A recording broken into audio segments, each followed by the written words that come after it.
What band is named after a villain from a popular Charles Dickens book? Listen to find out on today's episode.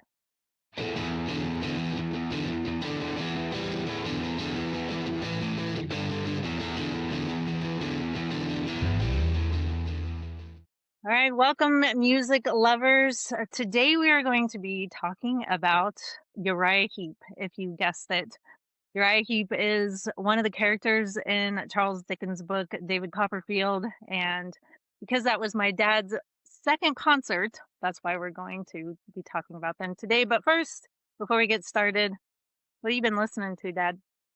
Well, today, um, on my playlist was a compilation of this artist, one of my very favorite artists of all time, and that's Jethro Tull, "Living in the Past." Okay. It's kind of a strange CD. Most Tull fans know of "Living in the Past," but it's like outtakes that never made it on real albums and a couple live recordings and stuff like that. But there's some really good stuff on it. I know Ian Anderson hates the fact that he wrote the song "Living in the Past." Oh, really? Um, yeah, I That's I weird. I went to kind of an unplugged concert of his. Okay. Oh, by the way, I'm rocking my Royals hat because 'cause I'm trying to Representing. get them out of last place, but it's not Uh, working. that's not working. But, yeah, he talked about how couldn't stand that song and so he's, like, always tried to spruce it up and play it Okay. different That's and interesting. stuff, but that's what I've been listening to today. That Okay. and an album I'm gonna recommend. Okay. All right. Well, I've been listening to the topic for today. I've actually been listening to a lot of your Heep because some of the songs that I think I want to talk about, I wanted to understand them a little better. And so I was listening to them, looking up lyrics. And so I have been listening to a lot of your Heep. So let's jump right in. So, your very first concert was Emerson, Lake and Palmer, and that was in 1972. And on our last episode, you told us that 8 months later, you went to see Uriah Heep. Now, how did that come about? Did you even know who Uriah Heep was, or was this another one of those situations Oh, where yeah, no, by this time, I where you was know. heavy into Heat. Okay, okay, Because from 70 to 72, I was immersing myself in all these bands. okay, And the first album of theirs that I bought was not their first album. okay. Um, I'm so stubborn and such an old fuddy-duddy that the first album and the first band album that causes me to fall in love with that band, those are the band members that are always my favorites. Okay, Believe it or not, you're right, Heap's still going, and there's been many different versions of them, and I love a lot of them. But the one with David Byron as the lead singer, Ken Hensley, Mick Box, Gary Thane, and Lee Kerslake, you can't beat those guys. those are the ones So you. I knew about them, and the first album I bought by them was Demons and Wizards, Okay. and it only took me 10 seconds of The Wizard, and I was like, "I love this band." Yeah, I actually have that album, and that album, I miss you all the time because 'cause you're my pa, but when I'm really missing you, if I put on that album, it's a way for me to connect with you, so, Oh, like, as yeah. soon as The Wizard starts, then it's just like back when, I was at home with you all the time and you'd be playing your records, and I just really the sound of that album really puts me back in my childhood. Cool. But yeah, and I mean, the musicians were so prolific in those days. They released Demons and Wizards in 72 and Magician's Birthday. Oh, really? So Okay, I had both those albums before I saw them in concert. okay. And on one of my record buying trips to Wichita, I saw the concert flyer, which I still have. You still have it. Look at that. And That's remember, I told you about the bands that made no sense that they were opening? yes, right. Well, the first act was a band called McKendree Springs. I don't remember a thing about them. Really. Nothing. Nothing. I actually Googled them earlier this week and saw their story and their pictures on Wikipedia, and I still didn't Still remember nothing. any of them. Nothing. You were not And there. they played for a long time Okay. and stuff. But the second act was Billy Preston. Billy Preston was a black keyboard player, and I think he actually played with the Beatles some, Oh, like the keyboards on Get Back towards their latter days. And he had a hit with Will It Go Round in Circles? okay. And I remember him dancing up on stage on one foot. Really? Yeah, doing a little shuffle across the stage on one foot. He was actually really good. Yeah. Um, but in those days, there was something called general admission where you didn't have assigned seats.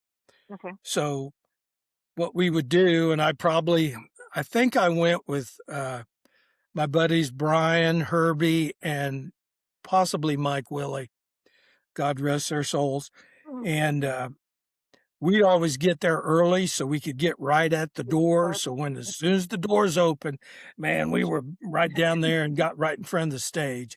yeah. Well, that's where I was with Uriah Heep, and they were every bit as good as I hoped they would be. Okay. It just totally blew me away and have been a very favorite band of mine since the very beginning. The name of Uriah Heep has been in my life forever, and I've always heard you talking about them and everything, and, I knew their name, I knew their songs, but it wasn't until, like, a couple of years ago, Dustin was reading David Copperfield, and he he came to me and he's like, "Amy, did you know that the villain in this book is named Uriah Heep?" And I was like, "Well, that's the band's name." But obviously the book came before the band, and so I had to go look it up. I was like, "No way." So yeah, that's where they got their name, and it's funny because I think their original name was called like Spice, when Yeah, I was looking it up. Okay. And, yeah. it's not that interesting, but it sounded like their producer had been reading David Copperfield or something, and he came across Uriah Heep, and he's like, "That's a really memorable name." And the year that they changed it, 1969, was 100 years it was 100 years death of Charles Dickens, and so there was, like, a lot of hoopla about Charles Dickens and everything, so they Really? I didn't know yeah, that. so they kinda knew it was gonna stick because there was just so much fanfare about Charles Dickens, so I thought that was really interesting, but yeah, that was a neat piece of music lore that I didn't know until a couple years ago, even though I've been hearing them my whole life. Yeah, and so after that concert, I think I might have had their first album, Very Heavy, Very Humble, because the band I played it with in high school, we played one of the songs off that album. Oh, really? Okay. But I didn't have Look at Yourself and I didn't have Salisbury. Okay. Of course, I have 'em now. And now And yeah, a lot of people say that Look at Yourself is their favorite Uriah Heep album. really? Okay. It's really good. I love it, but it's not those 5 guys I named, and like I said, usually when I fall in love with the band, whatever those members are is who become my favorites. Yeah, yeah. But this concert, believe it or not, kind of exploded the concert going for me because 12 days later, I saw Alice Cooper in at Allen Field House in Lawrence. Oh, on the really? Billion Dollar Babies tour, Oh, and wow. 12 days later and 15 days later after that, I was back in Wichita with Deep Purple, Oh my gosh. and, I mean, it was in like a month, I had seen Uriah Heep, Alice Cooper, and Deep Purple. Man, So, I I was, like, you were hitting on all cylinders, where were you working at the time to be able to support your playing dances with my dad oh, you did that, okay, alright. and making surveys. He was an engineer, Yeah, and we'd go out on a Saturday, and God bless him, he'd pay me real well for was he? 1972. He'd pay me $10 an hour on a survey, which was unheard of, but he'd give me most of the money, That sounds and, like grandpa. a re a real funny, uh, story about me and my dad. We played some dance up by Burlington, Kansas. Okay. I believe it was between Thanksgiving and Christmas, so it was cold, and it was in this old log cabin. I might have told you this story. Oh, I kinda remember this, And yeah. all they had to eat were mountain oysters. Oh, oh. Did you eat No, them? Okay, I was gonna say I'd be real surprised if you but did. we finished that gig, like 1 in the morning, and we got paid a whopping $15. My dad gave me 8, and Oh, he took 7. oh, grandpa. That was my dad. So, yeah, and remember how I told you the opening acts never made any sense in those Yeah, they didn't days? match as far as, like, styles of music. Yeah. Well, the first band to open for the band to open for Alice Cooper, they were called Flo and Eddie, but Flo and Eddie were the leaders of the band The Turtles.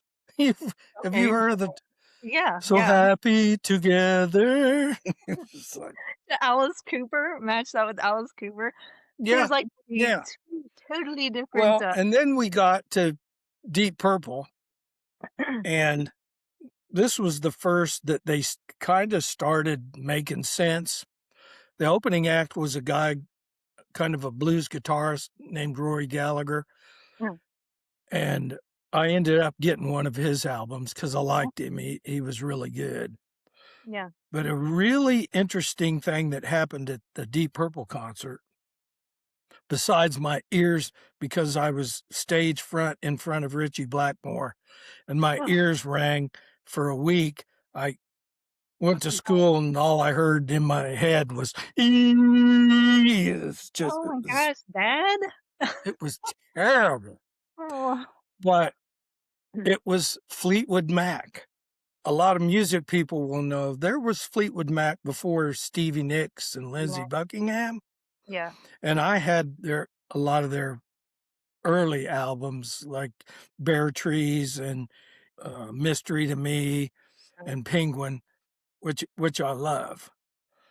But the crowd at some point, I was enjoying them, but the crowd at some point just couldn't connect with them, Oh, and somebody up in the balcony, this was at Henry Levitt Arena on the Wichita State campus, their basketball arena, okay. threw money, Through money, and okay. then a little bit later, more change came, and all of a sudden, everybody was throwing money on, and it was just a shower of silver Oh my hitting them, god, and they were ducking from quarters and nickels and dimes, and it actually got them off the stage. It was like, what a I didn't weird I didn't move. throw any money, but my goodness, it was the craziest thing I'd ever seen up to that point. And, it got him off the stage, and next thing you know, it was Deep Purple, so, Purple. Wow. Yeah. That would never happen today because, well, nobody carries change in their pockets anymore. No. They throw And everything. I really don't understand why it started, but Right. it was just raining money on that stage. That's If somebody hears this that was there, they'll be able to confirm that because it yeah, was crazy. that is weird.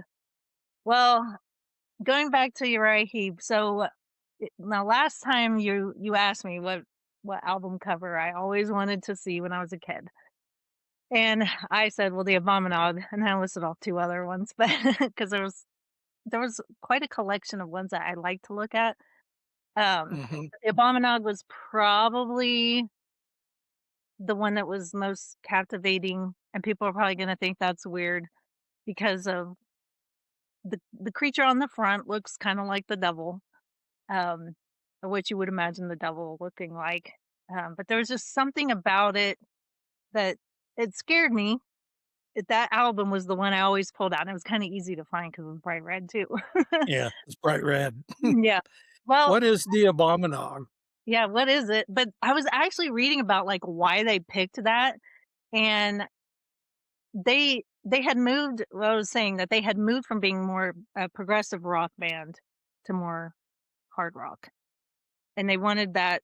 You know, the other albums, a lot of them look, kind of, I don't know, progressive rocky, I would say. That's well, that's Roger Dean's artwork, who made a lot did a lot of the artwork for Yes albums, Oh, which is a that's prog.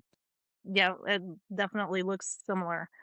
Um, and so they wanted something that, like, really showed the shift, and that was, like, scary and heavy and everything. But it was actually just a stock photo that somebody had drawn for something that nobody ended up using, and then they just picked it. And so it doesn't really have, like, a significant meaning like the monster or anything, but, that definitely one was the one I always was looking at, and you created a story around that monster.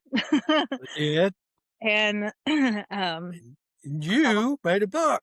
I did. I'm actually in the process of revamping it, but I did make a book, The Abominog, and I actually had to reach out to Uriah Heep and ask their permission to use the name, and obviously they gave it to me. And they thought it was pretty cool that, you know, because I told them the whole story. I told them, like, my dad showed me this album cover. I grew up listening to your music. He told me a story based off of the monster. Can I use the name? And they gave me permission. So, uh, That's cool. yeah, it is cool. You were talking about their progness, Uh-huh. and they weren't really prog, but you kinda got that feeling through Demons and Wizards and Magician's Birthday. Well, they were real getting real tired of all the press and the reaction they were getting to being like, um, wizards and all that kind of thing. Yes. So their next album was called Sweet Freedom, which was nothing about demons or wizards or magicians or any of that stuff. I love that album too, but then they realized that that might have been a mistake with album Oh, sales, so their album after that is called Return to Fantasy, okay. and That's that's why they're named that. okay. Yeah, I mean, I would say, like, if somebody was just starting out listening to, especially the earlier stuff, a lot of it is fantasy based. And when I was listening to, there's one song called The Rainbow Demon, and some people might be like, oh, devil Yeah, worship demons and all that kind of stuff. But I was actually looking up the meaning behind it. And this is something that rock kind of does. They give a title, and then everybody's like, stay away, be afraid, it's awful. But the point of it is often a deeper meaning than what we think. And with the rainbow demon, it's like rainbow and demon don't go together because rainbow's usually associated like with God and hope and that kind of thing than a demon. mhm, And the point of that title was it's a deceptive evil, because sometimes evil can trick mm, us. mhm. know, into thinking like, "Oh, this is okay. This isn't so bad." And so that's kind of what that song is about. And that is a real thing in the world. There are deceptive evils where it seems okay, it looks not too bad, but then it actually Yeah. is for us.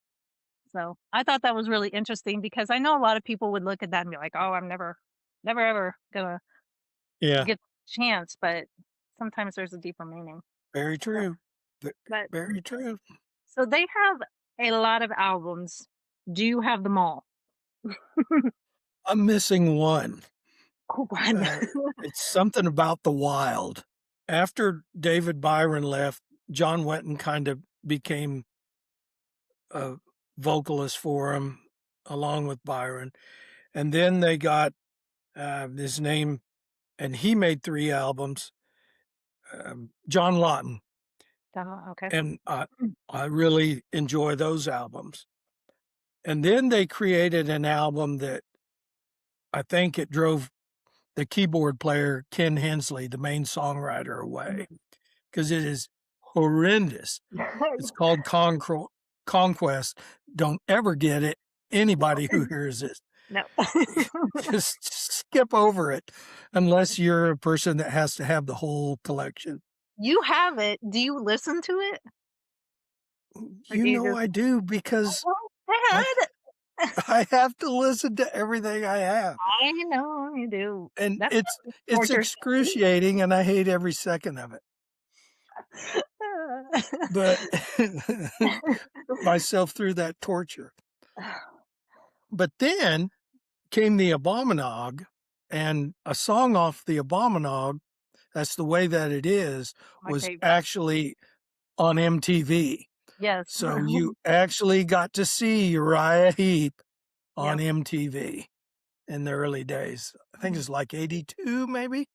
Well, 82 is when it came out, so who knows when it actually the video actually got out, but yeah, Y yeah. that's my favorite Uriah Heep song, and I quote it all the time because you quoted it all the time because you would always say to me and my brother and sister, "That's the way that it is, and it won't ever change," and now I say it to my kids all the Yes, time. Do you have a album recommendation for this week? I do, and it's kind of a strange one, and the reason I'm recommending it is because it's a band called Savoy Brown, Huh, and my relationship with the blues and blues rock is I can take so much of it, and yeah, then I'm kinda done with it. There's a lot of blues albums that I have, but the thing with this is another album that you probably looked at. yes, yes. There's lots of But schoolboy the interesting thing about this one is that Kim Simmons was the lead guitar player, but the other members of the band later formed the band Foghat. Oh, And okay. so part of my musical education learning about this stuff is I learned about a lot of the Savoy Brown because Foghat was very popular in my high school years.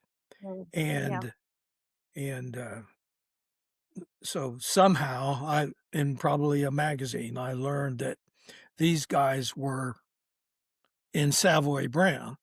So, okay. of course, I You had had to to get it. have Savoy Brown. I got Now, it. this sounds nothing like Foghat except, uh, Lonesome Dave, the singer, um, you'd recognize his voice as Oh, being okay. the voice of Foghat.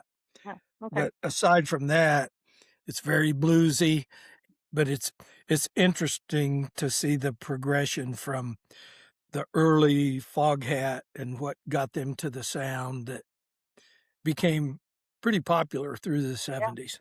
for sure. Yeah. Well, I struggled with picking this week. Uh, First off, like I said, "That's the Way That It Is" my favorite Uriah Heep song.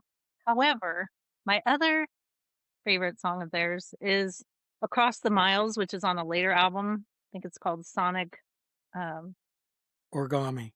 Or yes, Origami. And that song I played a lot when my husband was deployed, because It's a it's just great song. it's a great song. It really hit a nerve when he was deployed. But so I had to pick 2. This one because like I They go said, together. I know they do, they go together, so I had to put them together. So this one because I love The Wizard, I love Easy Living, and like I said, this sounds like my childhood.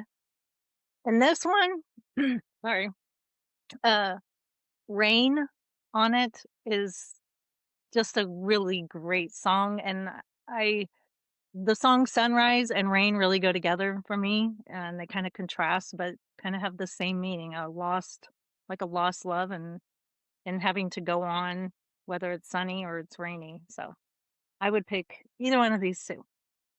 And the f what they opened with when I saw them was Sunrise, Oh, and really? Okay.